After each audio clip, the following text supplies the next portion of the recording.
Okay, all good. Are we all good? Yeah. Ananya, are they online? I don't see them. No, we're online. Okay, so she's the Oh, one. you guys are? Okay. Yeah. Silent I told you. Oh, okay. All right. I didn't know they use a dad's ID. So okay. Cherry, okay. Om.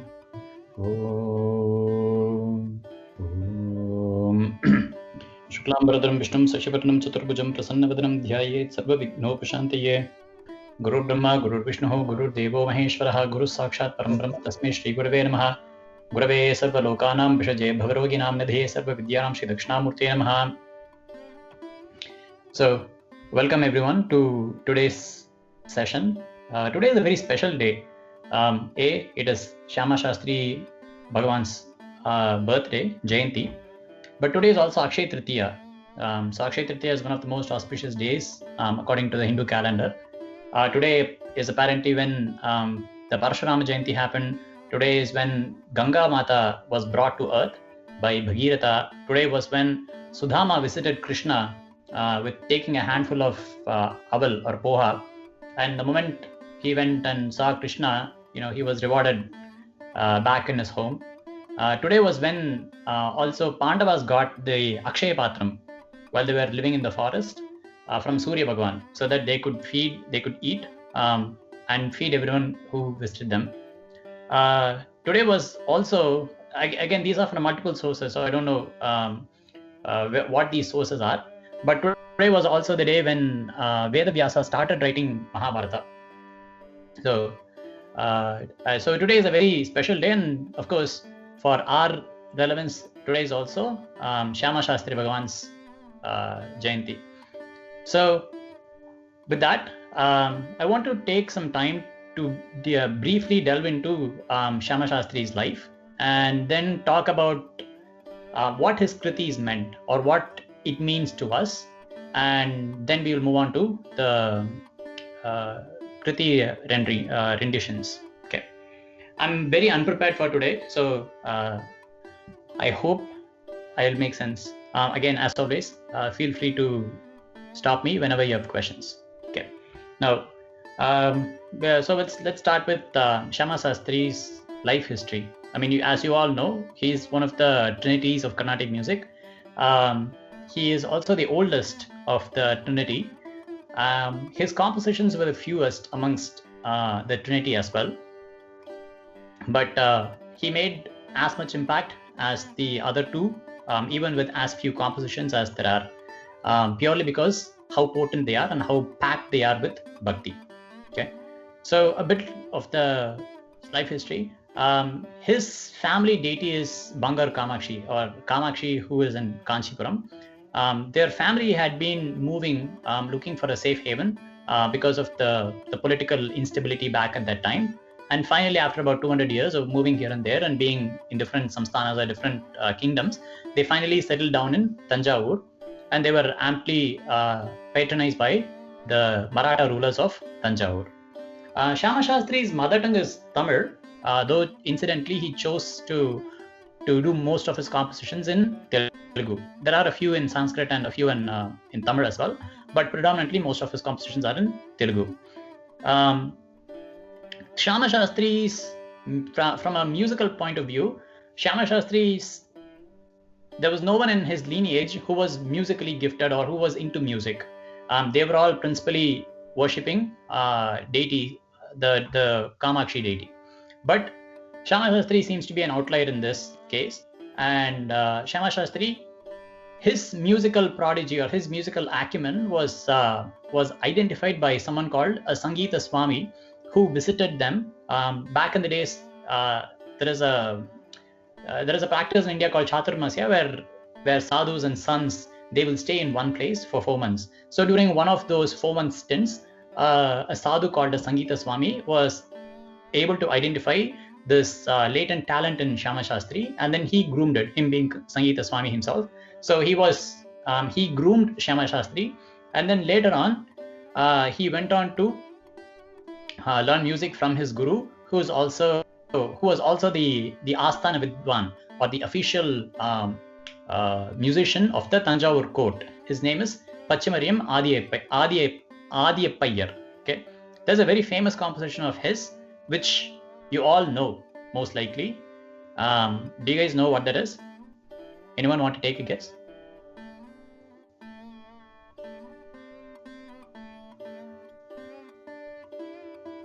Anyone? What is the one composition that was a trendsetter? It defined a genre within Carnatic music for. Okay, I'll give you a clue. It's a Varnam.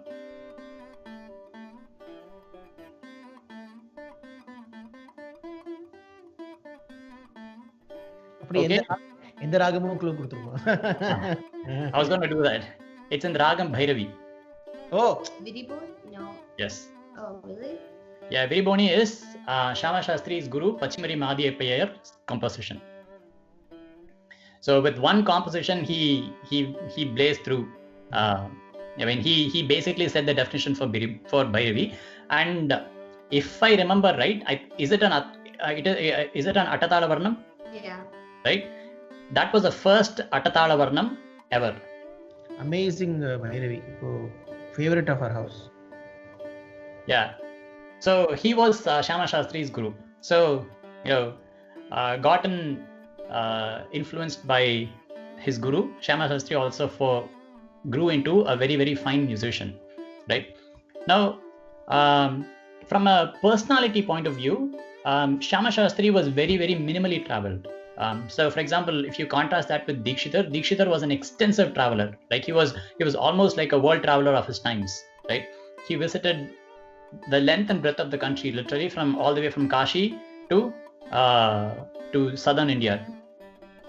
But Shyama Shastri, on the other hand, he visited very, very few places. Like he visited, Kamakshi, Kanchipuram, of course, and then Tanjavur, his residence, and then he went only to like a couple of other places like Pudukottai and Neelayatakshi Kshetram, which is Nagapatnam.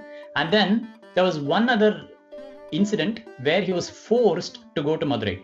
So there are two anecdotal versions of this. One says Sangeeta Swami appeared in his dream and asked him to go to Madurai, and the other one is that when he was visiting the shrine of Brihadambika in Pudukottai, a monk or a sadhu visited him and instructed him to go to Madurai and sing in praise of Meenakshi. And when he forgot about that, he was instructed again via dream to go to Madurai. So Shyama Shastri, upon being told to go to Madurai, he went to Madurai, and on route he composed 9 kritis, which are called as Meenakshi Navaratna Malikas. And like we discussed from last time, Meenakshi or Rajamatangi is the Adhishtana Devata for Sangeetam. Right. So she is the personification of art. So naturally she called out to him, and him also, his principal deity is Ambal. So he was also a great devotee of Ambal. Almost all of his compositions will be on Ambal. There'll be a very few on other deities, but principally the vast majority of his compositions are on Kamakshi or some form of Ambal, like Meenakshi or Brihadambika or Neelayatakshi, right? So he went to Madurai. I don't think we have all the Navaratna Malikas. We only have about 7 or 8, I think, in our hand today. I think his total compositions are around 300. They are rumored to be around 300, of which I think we have about 70 or 75 of them, maybe 71 or 75 of them today. But the defining aspect of Shyama Shastri's kriti is his adherence to Tala. He was a past master of Talam. Did you say we lost the remaining ones? Yeah, we don't have them. Okay. So the way he sets the kriti, even the words fall in line with what the Talam is supposed to be. So he was a past master of that, and that's one of the reasons why people in general, they tend to not take up Shama Shastri's kritis for a stage recital, because you have to be very precise with the talam. Okay, so that's in a nutshell about Shama Shastri's life and his kritis. Now, there are two tidbits that I want to talk about. These are somewhat unrelated, but they are somewhat also related by the same token. So his son, Shama Shastri's son, is called Subbaraya Shastri. Okay. There is a very, very, very famous composition of Subbaraya Shastri, which I think, Vibha, you know. I think it's in Riti Gowda.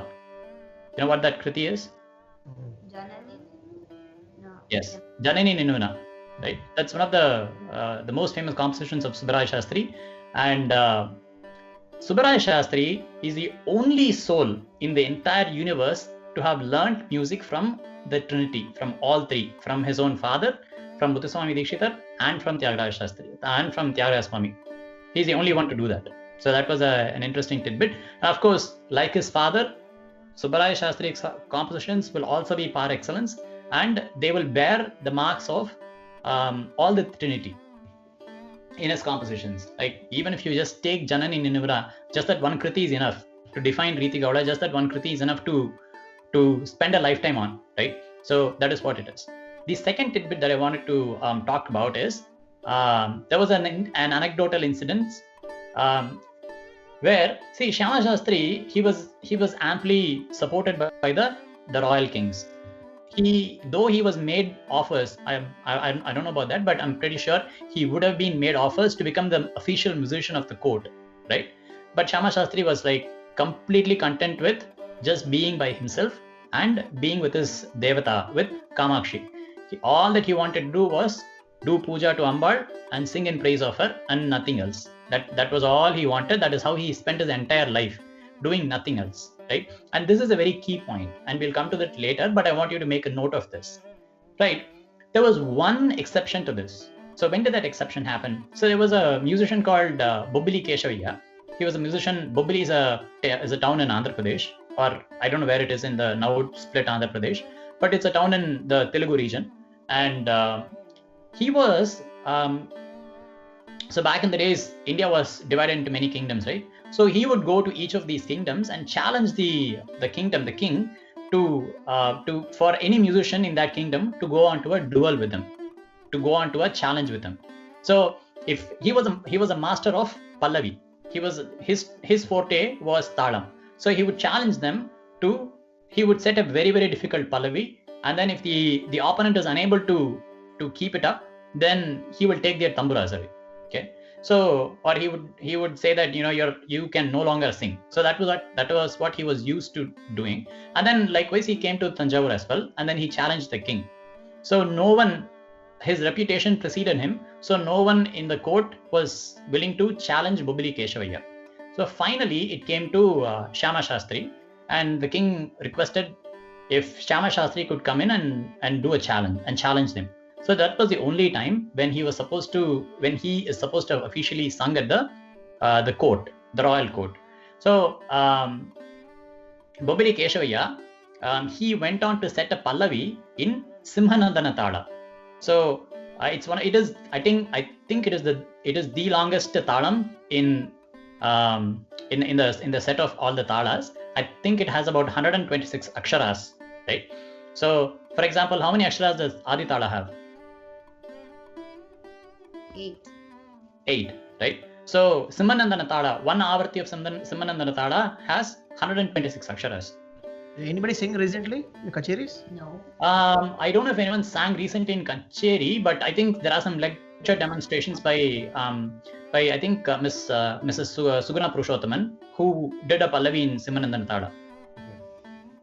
So he had set a Pallavi in Simhanandana, right? Now Shama Shastri is also a master, like I told earlier. His forte, or his strongest was not his strongest, but he was absolutely unbeatable in Tala, right? So he set a Pallavi in Sharabanandana Tala, right? So there is also an interesting, if you look at the names of these two Talas, Simhanandana and Sharabanandana.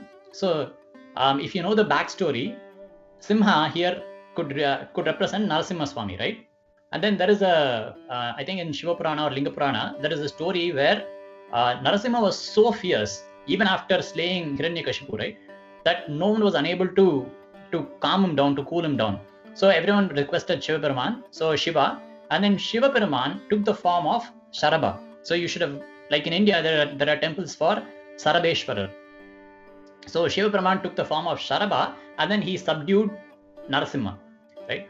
So when Bobili Keshavaya set the Simanandana Talam, Shyama Shastri set it to Sharabanandana Talam, because Sharaba will subdue Simha. So, and likewise, Shyama Shastri won that duel, right? And then Bobili Keshavaya accepted his defeat, and he said, and then his condition was, like, on accepting defeat, his condition was that he should not go around challenging it, but instead, take his music and put it to its real use. What is the real use of music? The real use of music is to do Nadopasana and to elevate oneself, right? So that was what was the advice, or those were the terms and conditions of that challenge. So I just wanted to highlight both of these two tidbits.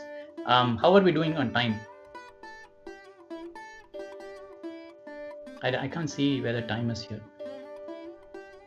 No, 10 seconds. Quickly, I'll stop and restart the recording now. Okay. So, can you guys still hear me? Yeah. Okay.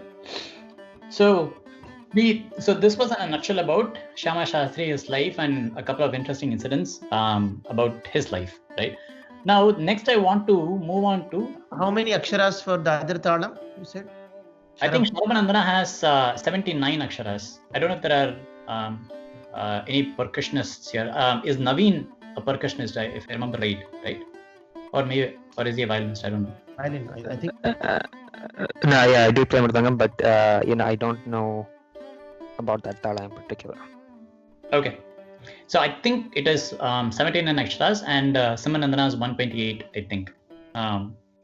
But I'm no musician, so I have no idea about this. So if you guys want to reference, please do.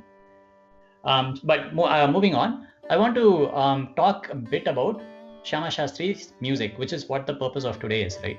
So, like always, like we talked about in the first session, the purpose of the music of the Trinity, what did they do? What did they do with the music, right? Why did they compose, like in Tyagaraja Swami's case, he composed thousands of kritis.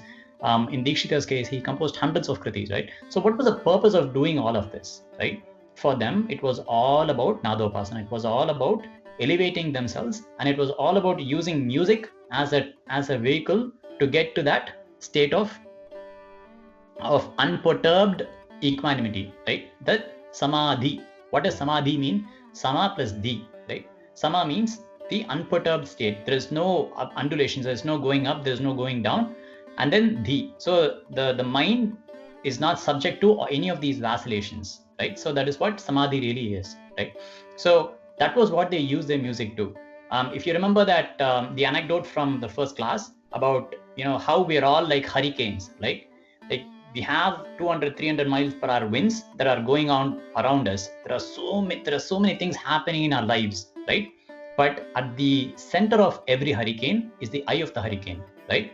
Which is absolutely still, absolutely calm. There is, if anything, there is a gentle breeze that is going on, right? So, and what was music? Music is like the hurricane hunter plane, right? Only a hurricane hunter plane can navigate through the hurricane and then get to the center. And that was how all of them used the music, right? Of course, they were never hurricanes to begin with, but they just used their the music as a benevolent gift for humanity, so that we can use the music as a vehicle to get to the center of calmness, which is within ourselves, right? So that was the purpose of music, and Shyama Shastri's music was no different either, right? His music, if you look at his kritis, Vibha understands Telugu, right? So not Kind of. Okay. So please make an attempt to understand the meaning of kritis, right? Because like even if you don't remember the meaning, but if you make it a practice to understand the meaning of kritis, then over time you'll start to see a pattern, because many of the same words will keep coming up. For example, if it's a Telugu Kriti, it will be like Brovu, it will be like Kapadu, Vinu. So all of these things will be there in both Tyagaraja Swami's Kritis and in Shyama Shastri's Kritis. In Dikshita's Kritis, practically every other Kriti will be like Rakshitoham or Mamava.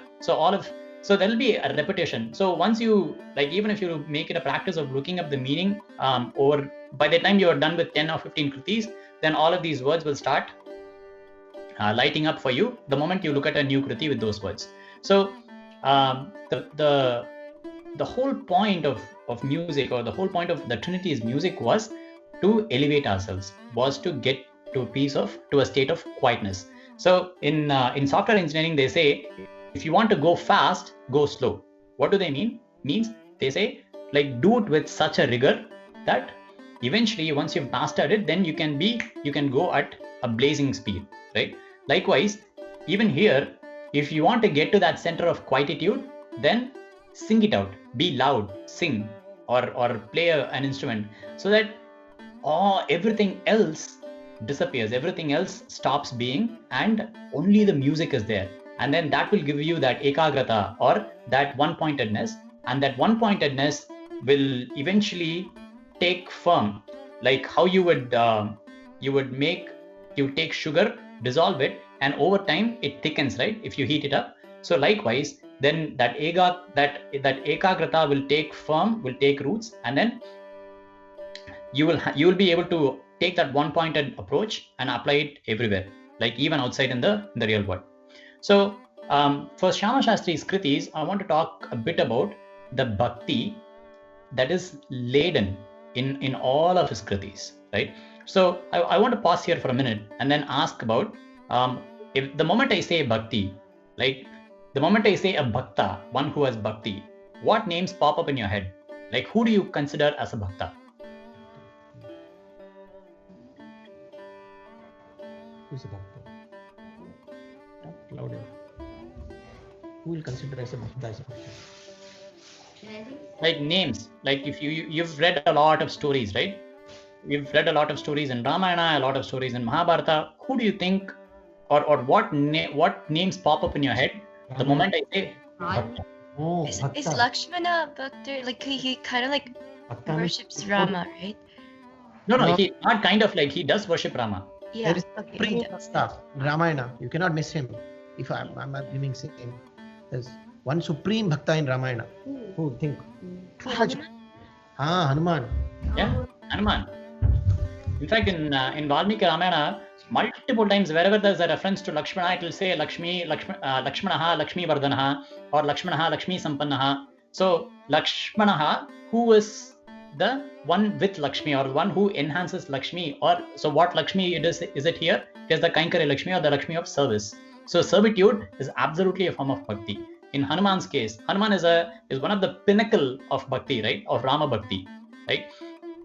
Even in Tyagaraja Swami's Kriti, Rama Bhakti ento goppara, right? He says Kapi Varidi Datuna, Kaligi Rota Kattuna, right? So Kapi, can a monkey cross the ocean? But it seems like it is possible with Rama Bhakti. So Rama Bhakti ento goppa. How great is Rama Bhakti? Is what Tyagaraja Swami is like. He expresses beyond his disbelief technically at how great Rama Bhakti is, right? So Hanuman is one of the greatest pinnacles of bhakti, right? Even the shloka that says Yatra yatra Raghunatha Kirtanam tatra tatra Kritamasta Kanjalam Bashpavari Paripurna Lochanam. So wherever Rama's stories are being heard, Rama's stories are being told, Kritamasta Kanjalam, how does Hanuman sit? So he sits with his head down and Anjalim. So he has his hands folded, he has his head down, and Bashpavari Paripurna Lochanam. His eyes never stop tearing. His tears keep flowing out of his Rama Bhakti, is what he says. So anyways, and that was a detour. But any other bhaktas that you can remember, that you can remind, or that you can remember?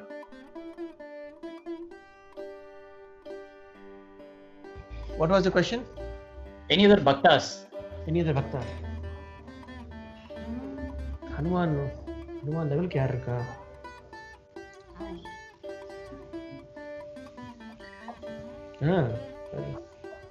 Is it Narada?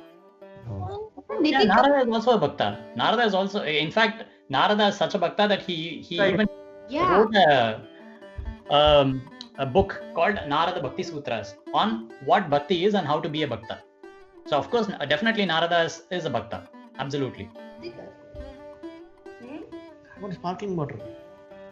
It's not on mute. Okay, so those are like some of the finest names that you all have put forth. Narada Swami or Hanuman, Lakshmana. These are some of the brightest stars in the sky of bhaktas, right?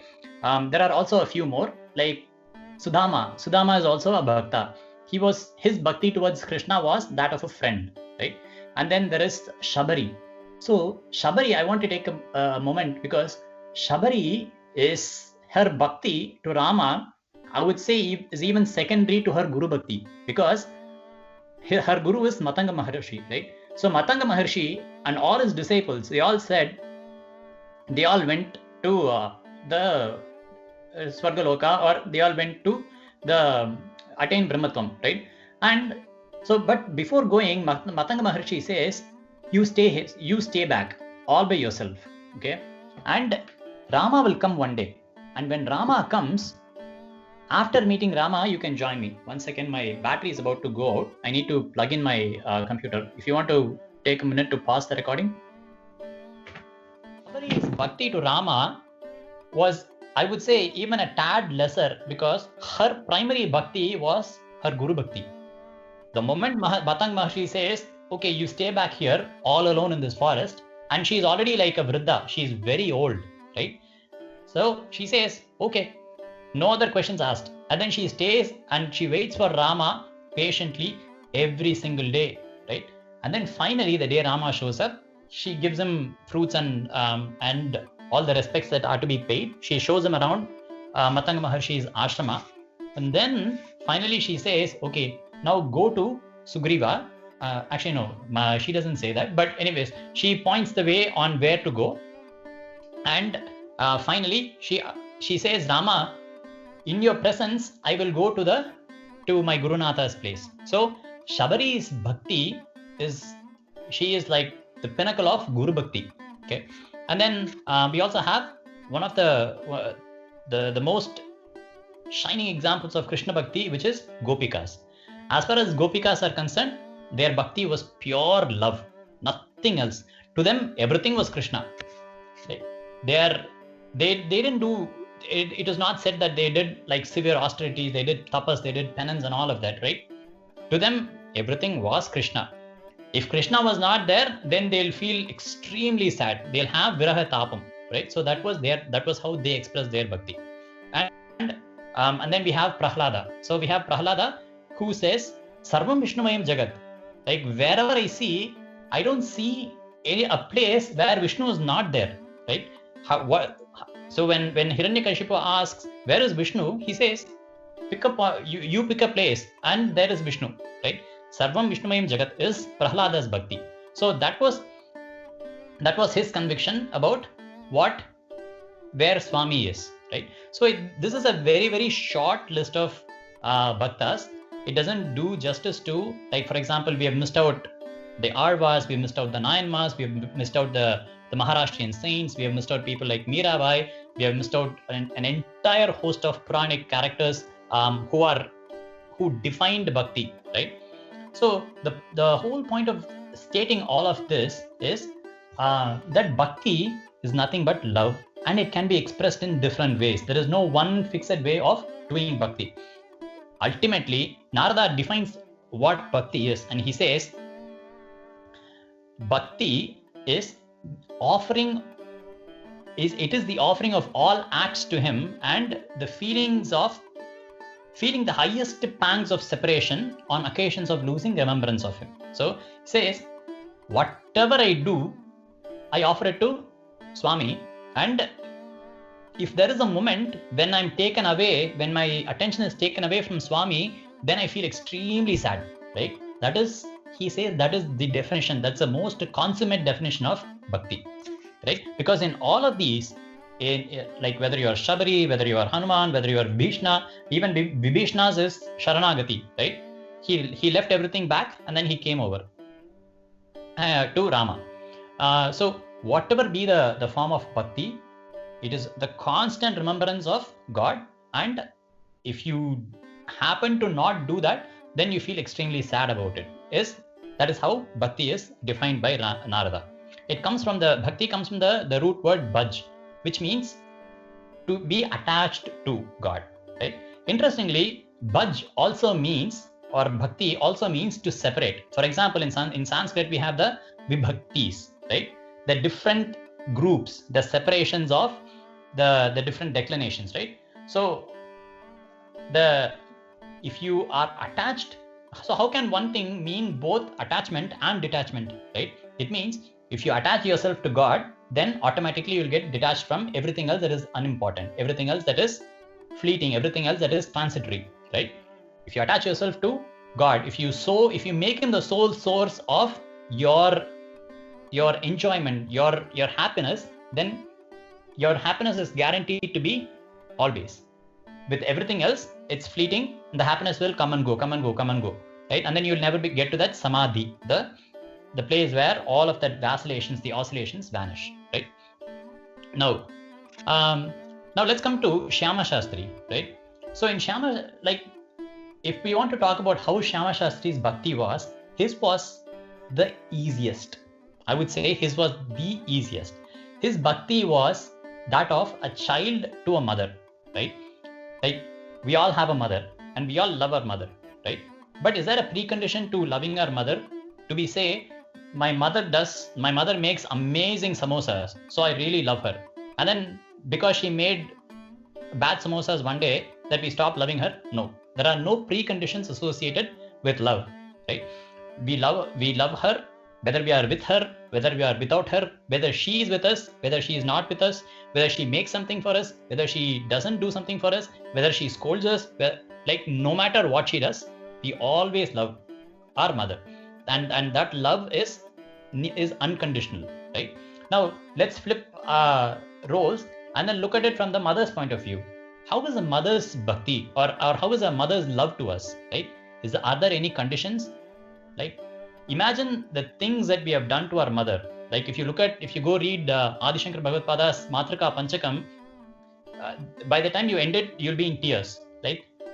Imagine the things that we have done to our mother and how much she has given us. Like, how can we ever repay, right? So does it mean that father's bhakti is any less?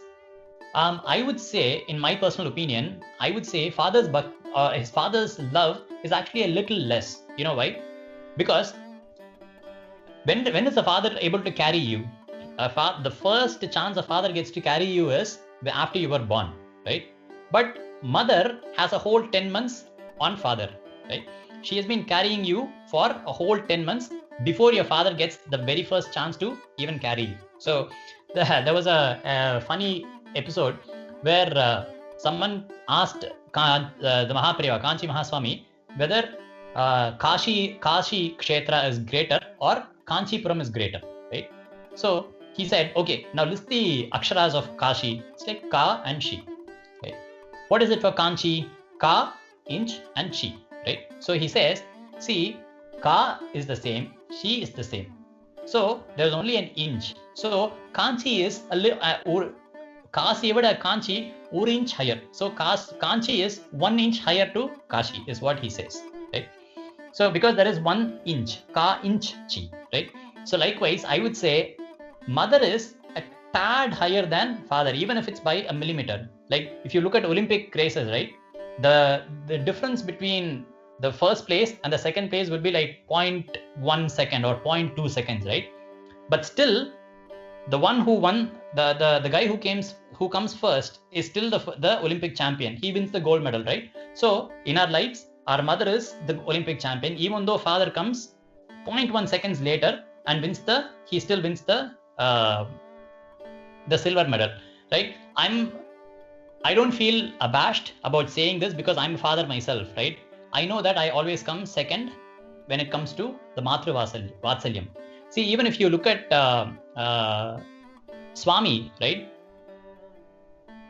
The name in Trichy, for example, the name for Shivan is called Matru Bhuteshwar, Tayum Anaswami, right? He says, how is the Swami? He is as benevolent and as compassionate as Mother. Tayum Anaswami, Matru Bhuta Ishvara, right? But there is no place in India or anywhere where Ambal, Ammavaru is referred to as Pitru Bhuta, right? There is no place. Nowhere it is said Ambal is so benevolent like the father. It is never said that. Okay. It is only the father. For Shiva, it says Matru Bhuteshwara. He who is as benevolent as or as affectionate as the mother. Because mother's devotion represents the highest. Right? Even if you go to Gaya Kshetra, if you do the Shraddha in Gaya, everyone, I think father only gets about 4 or maybe one pinda. It is only the mother that gets 16 pindas in Gaya Kshetra. So that is the greatness of mother. Even the Lalita Sahasranama starts with Shri Mata. Like of all the 1,000 names, the very first name of mother, of the divine mother is mother herself, right? Shri Mata. That's it, right? So Shyama Shastri's bhakti towards Ambal was that of a mother. He only saw Ambal as his mother and he saw himself as a child, right? That is the easiest, because we already have a mother. We already are able to express our love to our mother, right? All we have to do is just take it and express it to Ambal, and that is what he did. That is the easiest. And the emotional quotient or the emotional component of that bhakti will be the highest of all forms, right? So for this reason, I used to like Muthuswami Dikshitar. Navavaranalam potirkar, but now Shyama Shastri is a new angle. Yeah. I mean, Shyama Shastri is his only pleas will be Nannu Brovu, Na Matala Vinu. It'll only be like that. It'll only be a plea. It'll be very easy for us to relate to. But Apo Devi Upasakar ke evalo vishesham. Yeah, absolutely. I mean, he himself was a Devi Upasaka. Right? So, if you look at Lalita Sahasranama, right, there are 3 words that says, where is Ananya? Are you online? Yes. Okay. Bhakti Priya, can you complete the sentence?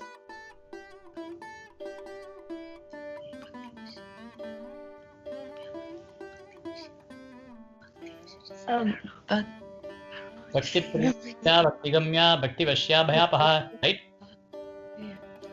So Lalita Sahasranama says that, right? So Ambal is Bhakti Priya, Bhakti Gamya, Bhakti Vashya. Okay? So Bhakti Priya is one who delights in devotion. Bhakti Gamya is one who goes to the devoted heart. And Bhakti Vashya, and one who is enamored or enraptured by the Bhakta.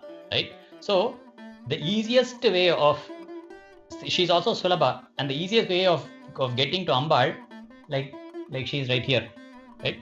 The easiest way of getting to Ambal is through bhakti. And she's a mother. Obviously, she is going to, no matter how we do our bhakti, whether we do it properly, whether do it improperly, like no mother is going to say, okay, if you have to come talk to me, go wear your formal suits. You have to come suit up and wear your shoes, have the shoes be polished, have your shirts be ironed, and then you can come talk to me. No, you can go talk to your mother in your pajamas, right? So there is absolutely no restriction. She will come, she'll talk to you whether you are in a suit or whether you are in a pajama, right? So likewise, whatever we do, the only thing that we have to do is to absolutely love her, right? And she will be more than benevolent. There won't be anyone who can be more benevolent to us than the Divine Mother, right? So that was Shyama Shastri's bhakti. But I also want to take a quick moment and look at Shyama Shastri through the eyes of Hanuman or through the eyes of Vibhishana.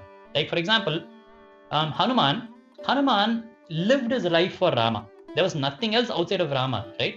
Likewise, Shyama Shastri lived his life for Ambal.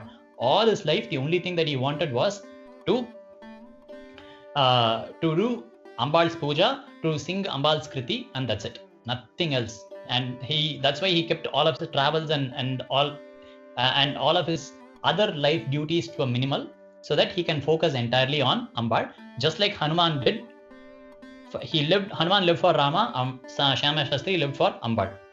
Now, in when we talked about Gopikas, we said Gopikas, for them everything was Krishna. They delighted in Krishna's presence, and if Krishna is not there, then they would feel extremely sad. They would not, their mind would not go anywhere else until Krishna came to them. Right? That was their pangs of separation. So, for example, in Shyama Shastri's Kriti in Devi Meena Netri, he says, Devi Meena Netri, Brova Rave, please come to protect me. Daya cheyave. Brova Ravamma, please come. So you can feel his pangs of separation. You can feel that he is yearning for her. Right? He is so sad that Ambal is not right now, right here. Right? And even in Mayamma, he'll say, in the Ahiri Kriti, he'll say, Mayamma anine pilachite. If I call you as Mayamma, whether you split it as Maya plus Amma, the one who is a form of Maya, or Ma Amma, my mother. If you combine Ma plus Amma, it becomes Mayamma. Whether it's in Sanskrit or whether it's in Telugu, right? So Mayamma anine pilichite, Matlada Radha Nato, will you not come and talk to me? What is stopping you from talking to me? Are you not my mother? Right? Even in Tamil, in Tirupurur Sannidhimurai, there's a beautiful poem. I'll just say a line. It says, Kandralikku munne karudivarum aappole. Like Kandru Arik, even before the calf can call, Amma, I'm hungry, karudivarum aappole. The mother, the cow, will come running to it. In fact, the kandukutti enna solva? The baby cow, right? For lack of a better term, I'm able to think of it, right? So the calf, yeah, the calf doesn't even have to wait for the milk to come to the other udder, right? The milk will start overflowing the moment the mother sees her, the cow sees the calf, and this is something that I've actually seen myself, right? So the all you have to do is like the calf will be coming from a distance, and the mother's udder will start literally pouring out milk, right? Because it will think like, oh, the calf must be hungry, right? Let me not waste any more time, right? So that was his state. His was like, should you not come even before I call? But look at me, I'm calling you out. Mayamma ni pilichite matlada radha nato. That's what he says, right? And then Vibhishana, he did Sharanagati, right? He left everything that was unreal, and then he came to Rama, who was real, right? So in Nannu Brovu Lalita, he says, Madatmulaina Duratma Jalananu Katalanu Pogaditi Sada no Varala Chutti Tirgitu. So there are a lot of people talking about like very nefarious things, very things that are not worth, right? Should you not? And I am going around all of them. I'm in the midst of all of them. Okay.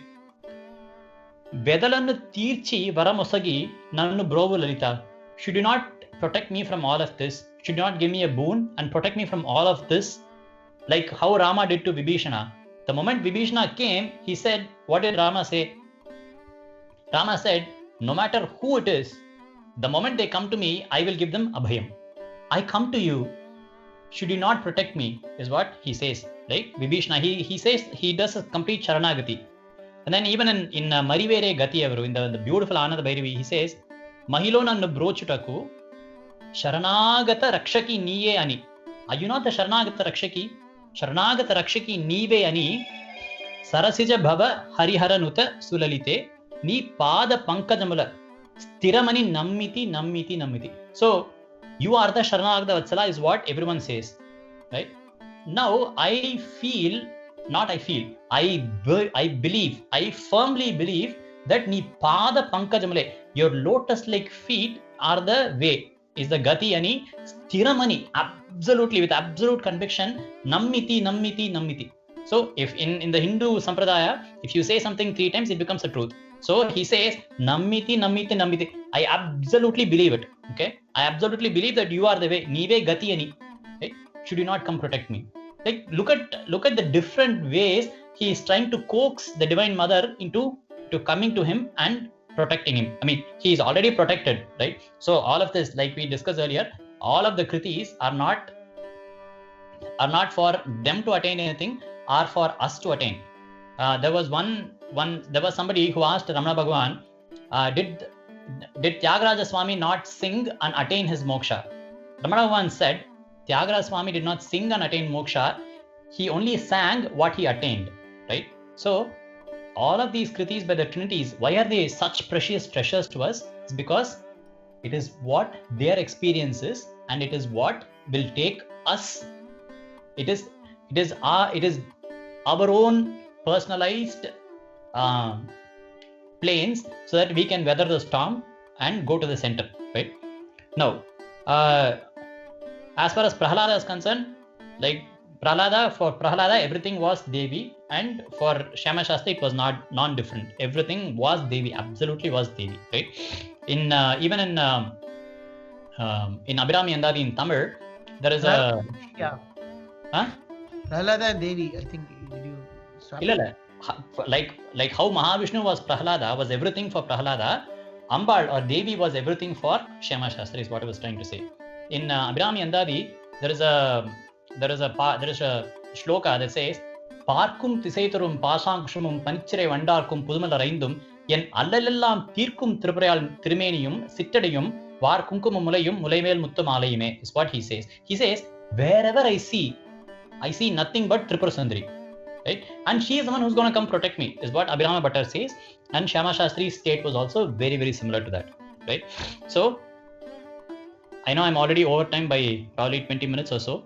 So I want to conclude with saying, why should we render Shyama Shastri's kritis, or why should we render the Trinity's kritis? Okay, what is so great about them? Right? And the answer is there in Narada Bhakti Sutra, where at the tail end, Narada Muni says, conversing. So he goes on to say what the definitions of a bhakta are, right? And what we get from such a bhakta, right? He says, conversing with one another with a choking voice, with hairs standing on end and tears flowing down from their eyes, right? Even in Tyagaraja Swami's kriti, Romanchamane, right? Romancham, like your hairs, you get goosebumps out of the bhakti when that bhava comes to you, right? So for such a bhakta, they purify their families as well, the earth. So their families get purified, and the entire earth gets purified. And then he also goes on to say, such devotees impart sanctity to places of pilgrimage, right? So even in Tamil Nadu, we say Padal Petra Sthalam, or the temples that have been sung by Nayanmars, or Mangala Sasanam Seyapatada in case of Shri Vaishnavas, right? Divya Desangal, right? So because such bhaktas have come and sung at those temples, which means Narada says they impart sanctity to the places of pilgrimage, and they render actions righteous and good, and give spiritual authority to scriptures. Why do they give spiritual authority to scriptures? Because the scriptures say, if you do this, then this is what you will get, right? And then, okay, where is the proof of pudding? The proof of pudding is in such bhaktas. So they give spiritual authority to such scriptures, is what Narada says. And finally, he says they are full of him, which means they are full of God. Which means, what does that mean? Becomes in the Advaita Sampradaya, they have become one with God, or they have become God themselves. Which is why I referred to him as Shyama Shastri Bhagavan at the beginning. When they are so full of it, like if you have a carton of milk, what do you say? It's a milk carton, right? If Amma says, go get the milk, will you say, Amma, that is not milk. It's only a carton that contains milk. So unless you clarify, I cannot go get that. You won't say that. The moment Amma says, go get milk, you'll go get the milk carton, right? And the Madri, they are so full of Swami that you don't have to say, they are full of Swami. Swami is contained in them. You don't have to say anything. You can simply say Swami, right? If you say Swami, then it means, see, Bhagavan, Bhakta and Bhagavatas and the Bhagavatam. So they are non-different, right? Like we've talked about this earlier also. Like there are 5, right? There is the Yantra, Tantra, Mantra. All of these are pertained to the deity. And then there is the Guru, and then finally there's the Sishya. So when all of it merges, then you get Aikya Anusandhana, which is oneness, right? So the Bhakta is non-different from Bhagavan, and Narada even goes on to say the means and purpose of bhakti is bhakti itself. You can even forget Bhagavan. If you get bhakti, then bhakti is the mean and goal. There is nothing else to attain, because you've already gotten everything that you need to get, is what Narada says in the Bhakti Sutra. So, for to conclude, today we live in a 4G world and 5G is coming up, right? So I want to say that we have, so that is for the mortal world. So what is the 5G for? What is the 5G connection that we need to get hooked on to for the spiritual world, to elevate ourselves? It is Ganga, Guru, Gayatri, Govinda and Gita.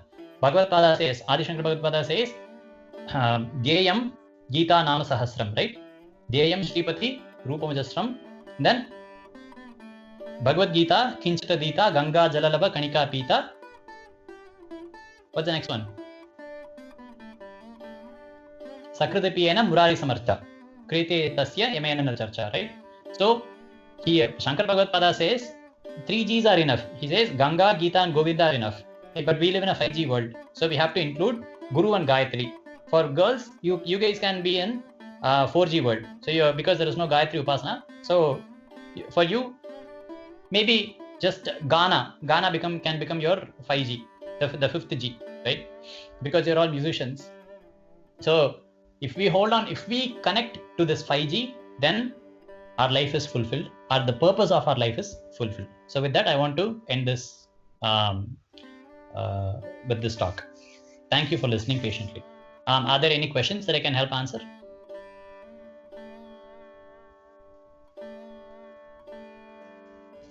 It's not even 1 hour, RC. Yeah, I actually wanted to stop at the half an hour mark. Okay. But of course, I went overboard. 1 minute, please. Is there a question? I heard a bhaji somewhere. Maybe that's a bhaji or question. I don't know what it is. Did she say bhaji or bhakti? She said Shivaji. Oh, Shivaji. Okay. Okay. If there are any questions from Ananya or anyone else? No, we don't have any questions. Okay. What about Rishi? So we also have No questions. we have Anika, Nitika, 2 girls, great kuchipudi dancers. So and singers. Singer, I don't know if the elder one sings. She sings. They Yeah. both sing. So They both just in sing. case if they have any questions, and Yeah. yeah. They both sing. No, Yeah. no, Yeah. no. Is it Yeah, not? Anika, I Nitika, don't yeah. have questions. I really like the lesson though. Yeah. I'm sorry, I couldn't hear that. We don't have any questions. I really like this lesson though. I thought it was really informative. Oh, thank you. Thank you. Swami Kripai.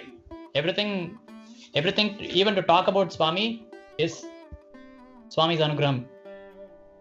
Hmm. So in that case, can we move on to the Kriti presentations?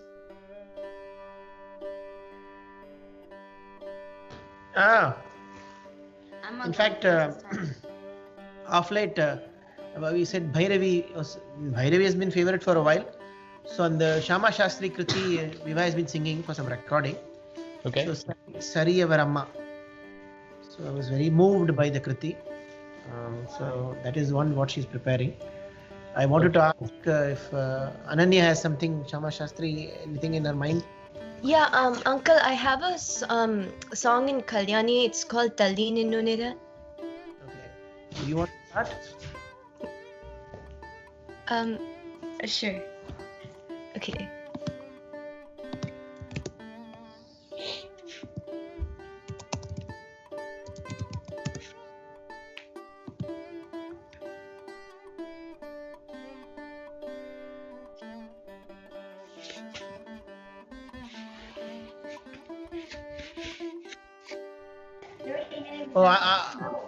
RC, are you put everything Pandala, you will be taking care, right? You have no issues with you, right? Nepal? Puja Pandal, you will take care, right? I can, but if you're already set up to do that, then go ahead. I'm not, because I had to move to a different place. Go ahead. Okay.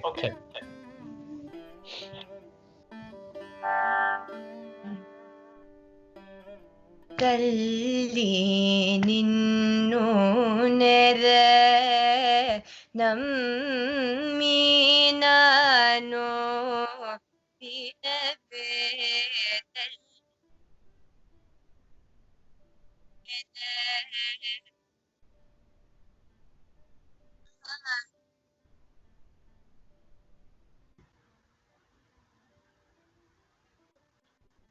Ananya, we cannot hear you well. Ananya, we got lost you. Wait, can you hear me now? Yes. Okay. Yeah. ತಲ್ಲಿ ನಿನ್ನು ನೆರೆ ನಮ್ಮಿ ನಾನು ವಿಣವೇ ತಲ್ಲಿ ನಿನ್ನು ನೆರೆ ನಮ್ಮಿ ನಾನು ವಿಣವೇ ತಲ್ಲಿ ನಿನ್ನು ನೆರೆ ನೌಮಿ ನಾನು ವಿನವೇ ತಲ್ಲಿ ನಿನ್ನು ನೆರೆ ನಮ್ಮಿ ನಾನು ವಿನವೇ ತಲ್ಲಿ ನಿನ್ನು ನೆರೆ ನಮ್ಮಿ ನಾನು ವಿನವೇ ತಲ್ಲಿ ನಿನ್ನು ನೆರೆ ನಮ್ಮಿ ನಾನು ವಿನವೇ ಎಲ್ಲಲೋ ಕಾಮೂಲ ಎಲ್ಲಲೋ ಕಾಮೂಲ ಎಲ್ಲಲೋ ಕಾಮೂಲ ಎಲ್ಲಲೋ ಕಾಮೂಲ ಎಲ್ಲಲೋ ಕಾಮೂಲ ಎಲ್ಲಲೋ ಕಾಮೂಲ ஆதார மையும் நன தல்லி நின்னோ நெர ஆதார மையும் நன தல்லி நின்னோ நெர நௌமி ನಾನು ವಿನವೇ ತಲ್ಲಿ ನಿನ್ನು ನೆರೆ ನಮ್ಮಿ ನಾನು ವಿನವೇ ಶ್ಯಾಮ ಕೃಷ್ಣ ಪರಿಪಾಲಿನಿ ಜನನಿ ಶ್ಯಾಮ ಕೃಷ್ಣ ಪರಿಪಾಲಿನಿ ಜನನಿ ಶ್ಯಾಮ ಕೃಷ್ಣ ಪರಿಪಾಲಿನಿ ಜನನಿ ಶ್ಯಾಮ ಕೃಷ್ಣ ಪರಿಪಾಲಿನಿ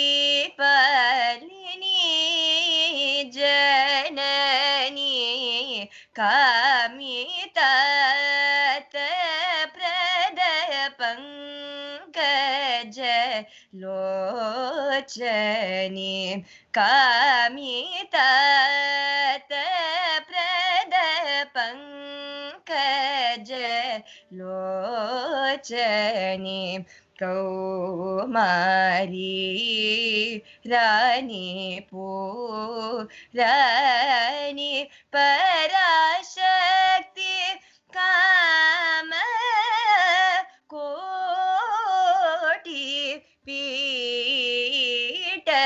ಪೀಠವಾಸಿ ನೀ ತಲ್ಲಿ ನಿನ್ನು ನೆರ ನೌಮಿ ನಾನು ವಿನವೇ ತಲ್ಲಿ ಮಾಡಿ ನಿನ್ನೋ ನೆರ ನಮ್ಮಿ ನಾನು ವಿಣವೇ.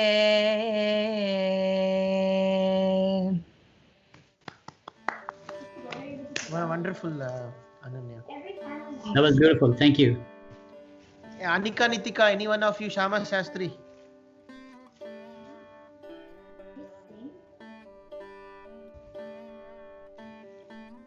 Wait, Uncle, what did you say? You know any Kriti in from Shama Shastri, by Shama Shastri?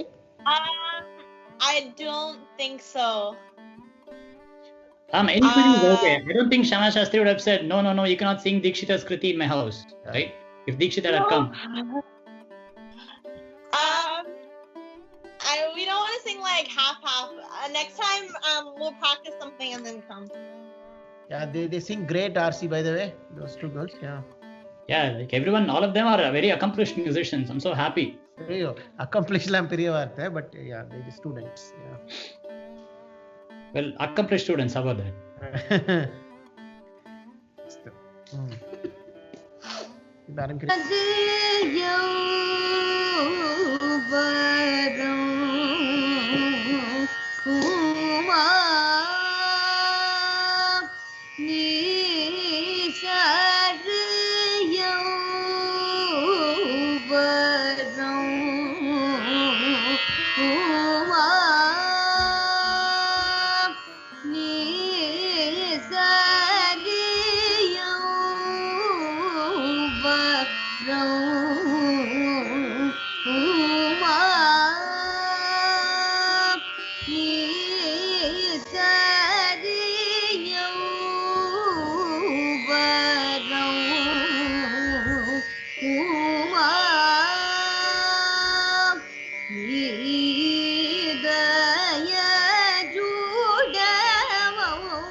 Oh, very good, beautiful.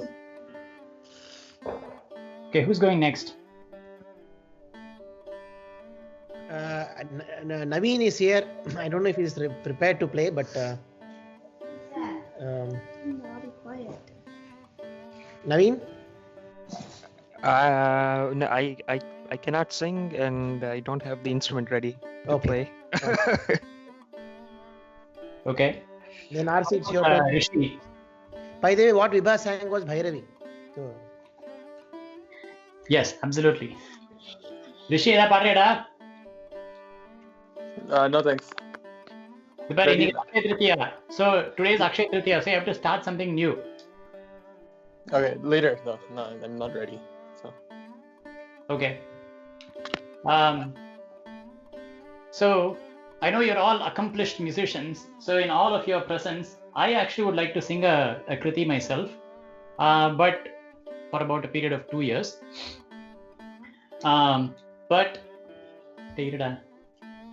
But if you all permit me to, then I will actually attempt. Do I have your permission? Okay, looks like nobody wants me to sing. No, it's absolutely without mute. Okay. Absolutely. Hi. I think only with when it comes to being a musician, and when you define those things, that's when the quality and standard and everything. And before God, I think everything is music. Every sound is music. So there is no differentiation there. So please offer your give your offerings to Amba. Yeah. Okay, let me thank you. That is Srividya. That is Okay. my sister-in-law. See, she's also a very accomplished musician. So I want to end the session on a good note. So I'm gonna ask her to sing at the end. Okay. That's good. Sirikana, can you wait? Please. Wait, just wait. Now Guru Gohan wants to definitely at this moment. So apparently, Hey Siri, I'm preparing videos. okay, we'll do I that found- later. I Okay. found. Okay, thank you. Sirikana, Oh, give me 3 minutes, okay? I'm gonna sing a kutti paata.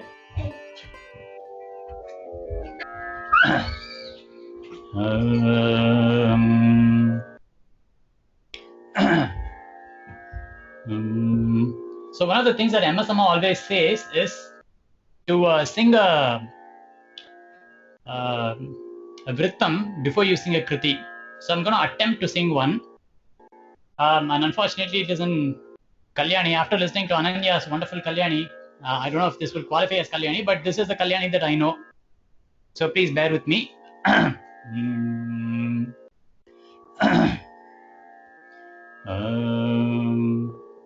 Sari ga ma pa da ni ra tam tam vida sankranta kanta hastanta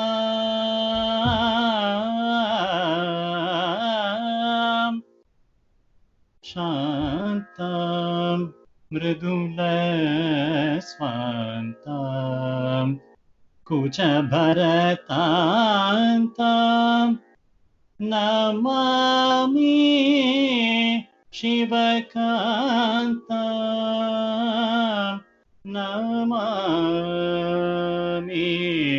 shivakantam namami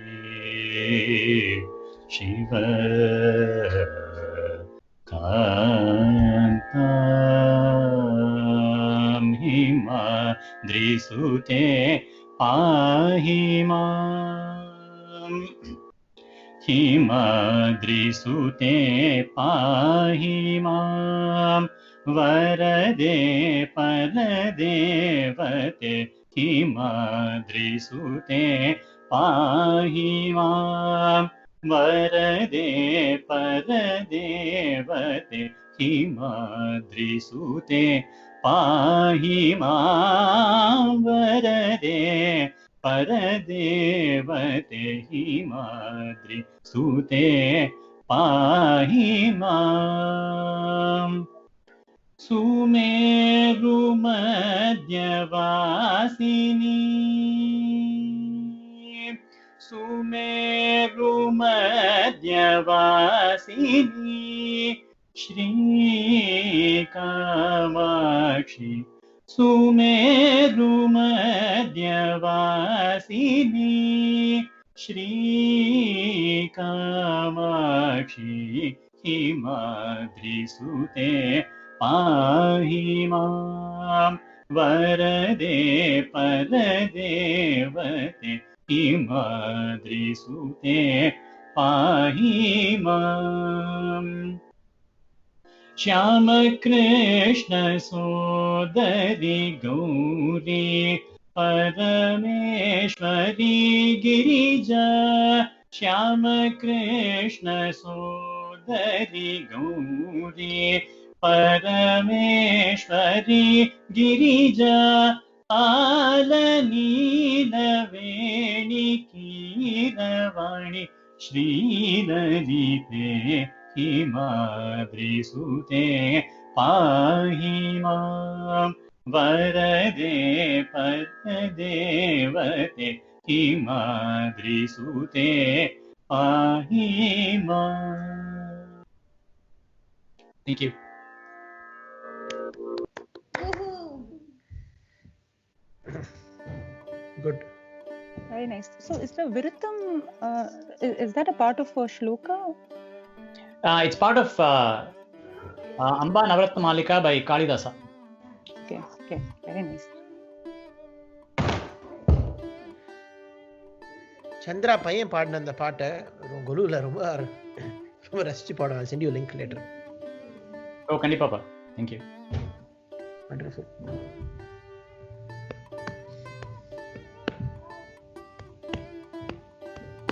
Vidya? Yeah. Hello. Vidya, you're going to render Palinch Kamakshi, right? Yeah, yeah, yeah. நான் இப்போ பாடலாமா? Yeah, yeah, please. Okay. Yeah, first of all, namaskarams இங்க நிறைய பேர் இருக்காங்க, எனக்கு தெரியாது யாரையும். So nice to see you all here virtually. And thank you RC for inviting me. இன்னைக்கு Sharma Shastri Jayanthi and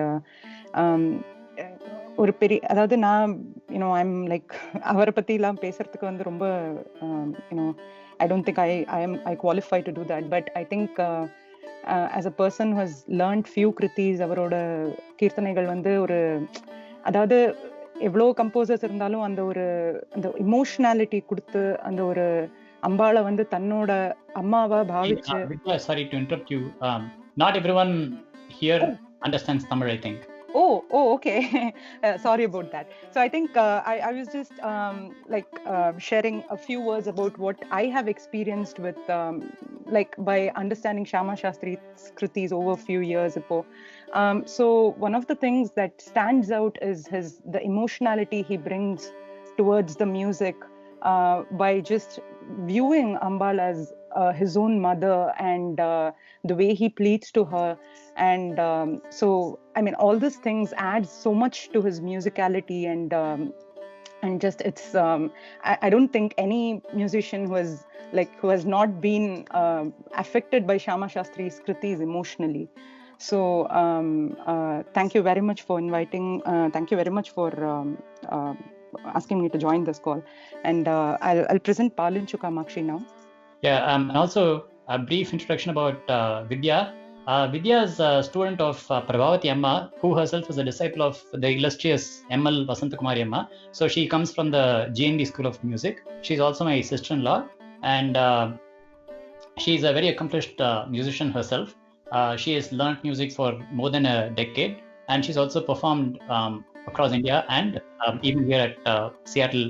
Veda Temple, right? Veda Temple, yes. Thank you, RC. Thank you. Where are you located? Sorry? Where are you located now? Right now, I'm based out of Vancouver, BC. Okay. Don't throw away. Okay, that's fine. Yeah. Sure.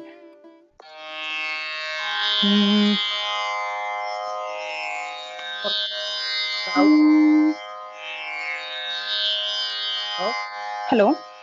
Shruti is a little loud for us, yeah. Shruti is loud. Okay, yeah.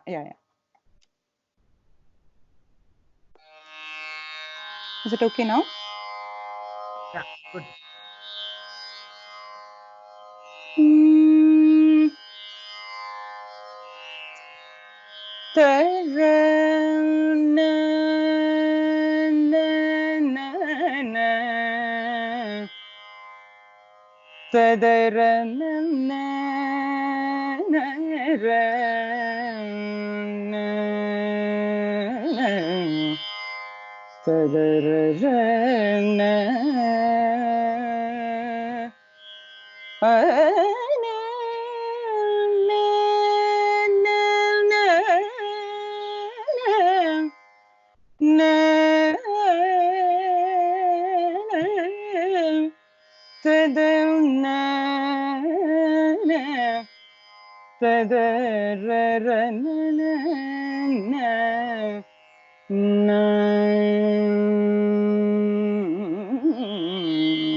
Kamakshi पावनी पापशमनी अम्ब पालिंचु कामाक्षी पावनी पापशमनी अम्ब पालिंचु कामाक्षी पावनी पापशमनी अम्ब पालिंचु कामाक्षी पावनी पापशमनी अम्ब पालिंचु कामाक्षी पावनी पापशमनी पालिंचु कामाक्षी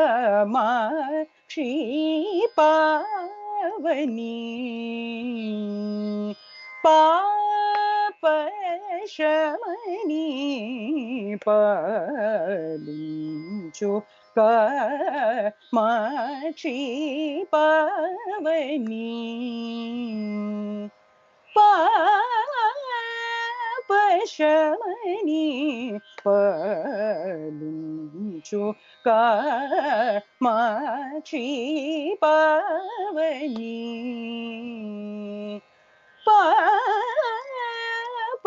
पापशमनी पालिंचु कामाक्षी पावनी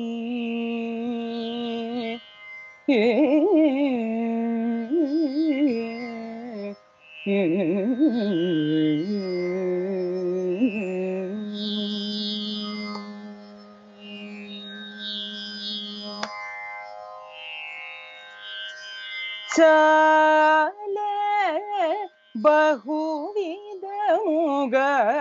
निन्नु सदा वेडु कोन्नटी नय तेल चाले बहुविधमुगा निन्नु सदा वेडु कोन्नटी नय तेल चाले बहुविधमुगा निन्नु सदा वेडु कोन्नटी नय तेल चाले बहुविधमुगा निन्नु सदा वेडु कोन्नटी नय तेल ఈలాగు జేసేయువేద హర్యాచరే వేగమే ఏనను ఈలాగు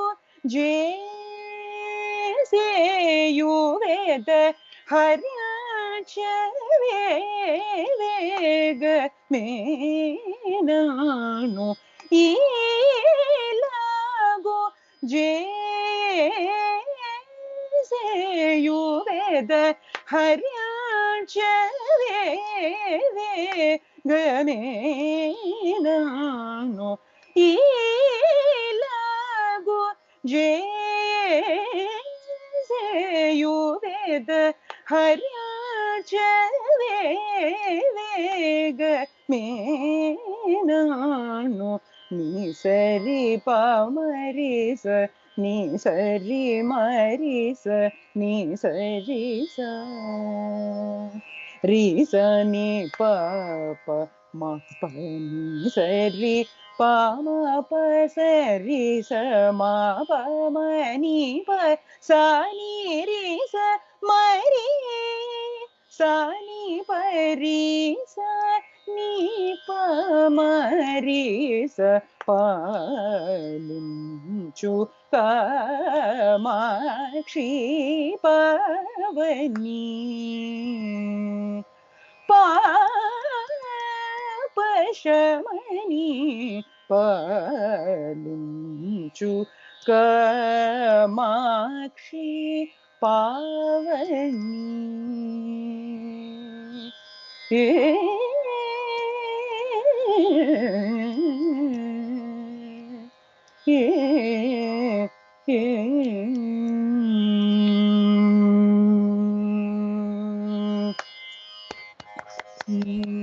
Amazing. స్వాంతం బులోన నిల్ని దళచి సుజనులకెల్లని వేళ స్వాంతం బులోన నిల్ని దళచి సుజనులకెల్లని వేళ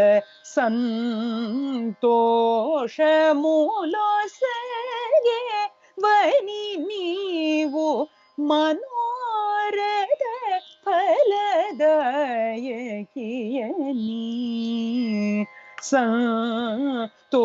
సంతోషములో సగే వని నీవు మనోరథ ఫలదాయకియని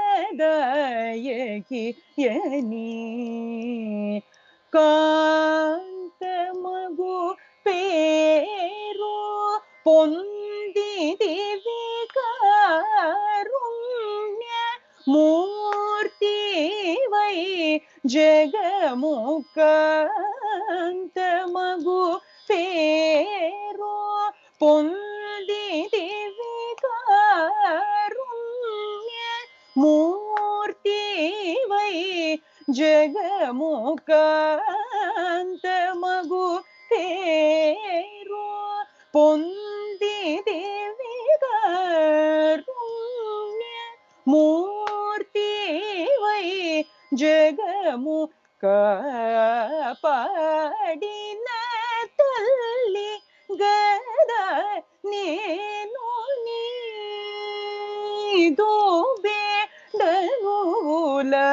బేడనులాలించి కాపాడిన తల్లి గదా నేను నీదో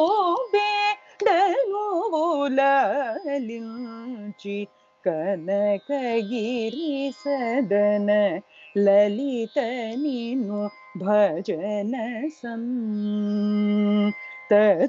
తతముసేయ నిజముకని దీనును నిఖిల భువన జనని విని పొడుమా దురితము దీర్చి వరాలిచి పాలించు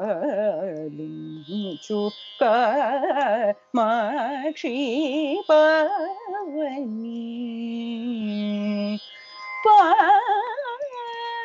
పాపశమని పాలించు Kamakshi Pavani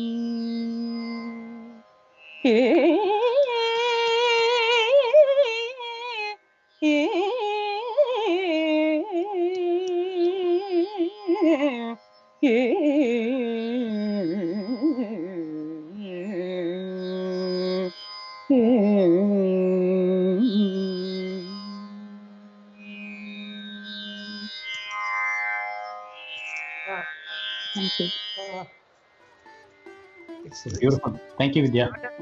raining here, and it stopped exactly with as is the song.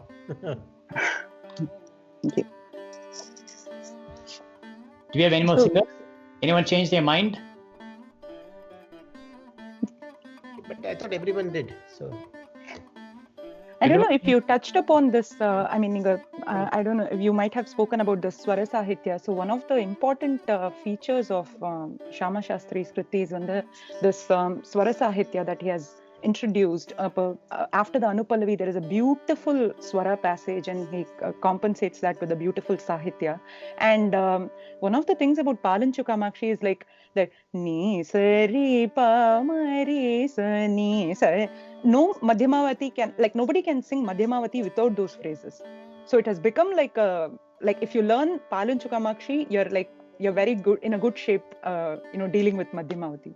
Yeah, it's almost like a varnam for varnam inside a kruti, right? Yeah, I actually missed talking about that. In fact, I was thinking about it as one of them was singing. It was like I mentioned about Tala, but I forgot to mention that he's not just adept at Tala, but he's also an expert at Swara Sahitya. Right. Like both him and his son Subbaraya Shastri are experts at that. They said beautiful Swara passages like you mentioned, and thank you for bringing that up. Sure. I mean, I remember that someone sang Sariyavarama so beautifully. So even the Swara Sahitya, Sa Rasa Dalanayana, I mean, it's a lot of Swaraksharams. We can find Swaraksharams there. Right. And also that he can also, like, his Swarajatis are the best in class, right? So he's also an expert in the Swara arrangements as well. So I wanted to add that as well. But Right. thank you. Okay, we'll conclude it with a very short Naivedyam and Upacharam to Shyama Shastri Bhagavan. Of course. Upacharam से ना उपचारम जैसे और बड़ा रुचते हैं. Vibha is like, oh, everyone, you are not in mute.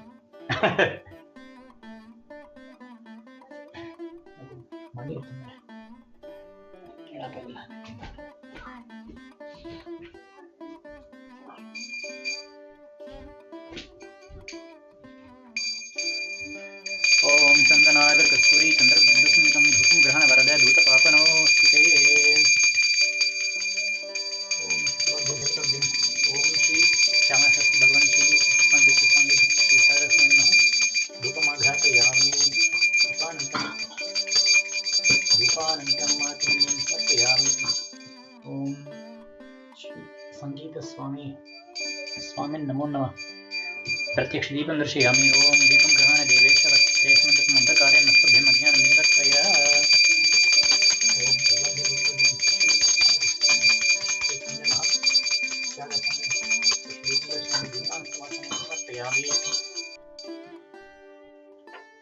Om Om Shri संगीत स्वामी नमः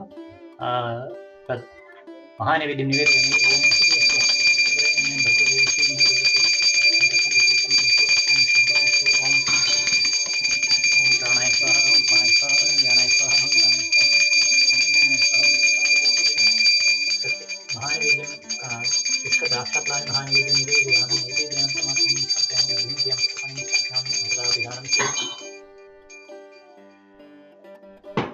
ओम श्री श्यामा शास्त्री श्री दीक्षित स्वामी श्री त्यागराज स्वामी कर्पूर नीराजनं संदर्शयामि ओम राजाधिराजाय प्रसक्तकाहिने नमो वयं वै श्रवणाय कुर्महे समे कामान् कामकामायमह्यं कामेश्वरो वै श्रवणो ददातु कुबेराय वै श्रवणाय महाराजाय नमः ओम श्री संगीतमूर्ति कर्पूर नीराजनं संदर्शयामि कर्पूर नीराजनान् समर्पयामि कर्पूर नीराजनान् समर्पयामि रक्षां धारयामि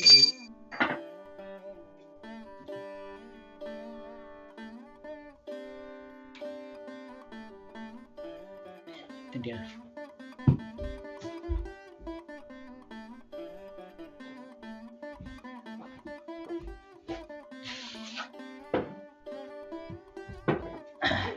So to conclude, let us pray to Shyama Shastri Bhagavan on the musical trinity and to Meenakshi or Raja Shyamala to offer us at least a part of the bhakti that the Trinities had when they composed and sang these compositions. Like just singing those compositions, and even just saying those compositions like I did would be sufficient. So the only thing that we want out of this is bhakti, and the only way that we can cultivate that bhakti is by Shraddha. Even in Vishnu Sahasranamam it says Shraddha Bhakti Samanvitaha Yujyetanti what's இது இந்த பலஸ்ருதியில வரும். I forgot. யுஜயதாந்தி க்ஷம ஸ்ரீதத்தி Smriti கீர்த்தி பிஹின் முடியும். So Shraddha and Bhakti. So Shraddha comes first and then Bhakti. So faith that what we have, they are not ordinary composers, but they've gotten the anubhuti or the experience of the divinity within themselves, and then they have sung. So having that faith in the Trinity and looking at their compositions as not just mere compositions to be sung on stage, but these are compositions that are brimming with that divinity that they have experienced. They've packaged the entire divinity into every single kriti, and if we earnestly approach it, if we reverentially approach each and every kriti that we sing, if we try to understand it to the extent that we can, and then Swami will open up more and more doors for us. So Hari Om, that's it. Hari Om. Thank you all. Thank you all for wonderfully rendering for wonderfully rendering the beautiful kritis, and thank you all for being patient with my rendition as well. Thank you. Thank you. Bye bye. Thank you. Bye.